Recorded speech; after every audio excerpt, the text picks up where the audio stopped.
В направлении к цели «Ноль» сократить разрыв под таким лозунгом проходит акция, посвященная Дню борьбы со СПИДом.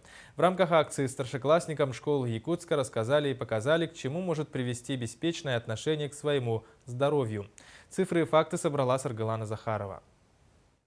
Сухая статистика приводит устрашающие цифры. 864 394 ВИЧ-инфицированных в России. Из них 22 480 иностранные граждане.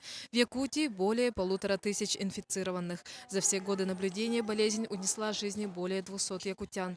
Итоги 2014 года привели врачей к неутешительному выводу. Количество заболевших с каждым годом растет. Одной из причин распространения инфекции является беспечное отношение к своему здоровью. И чтобы привлечь внимание подрастающего поколения к этой проблеме, Республиканский центр по профилактике и борьбе со СПИДом проводит различные мероприятия. Старшеклассники являются у нас группой риска, ибо свыше 80% ВИЧ-инфицированных по статистике приходится на возраст до 30 лет. Соответственно, в общем-то, нашим центром большая профилактическая работа, да, информационная проводится именно среди населения нашей республики, именно вот среди молодежи, а именно среди старшеклассников школ города. Акция в направлении цели «Ноль» – сократить разрыв нацелена на понимание этой болезни, то есть ноль дискриминаций, ноль новых случаев ВИЧ-инфекции, ноль смертей вследствие СПИДа.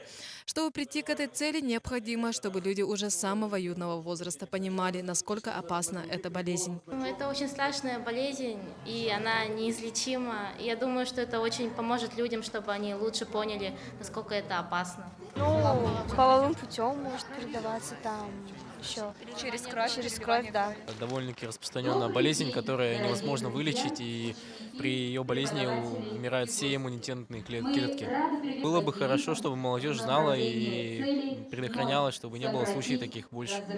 Более 32 лет общество борется с распространением ВИЧ-инфекции, но болезнь продолжает уносить тысячи жизней и губить сотни тысяч судеб. От чумы 21 века не застрахован никто, и только знание может стать щитом в борьбе с ней. Саргалана Захарова, Иван Семенов, НВК Саха, Якутск.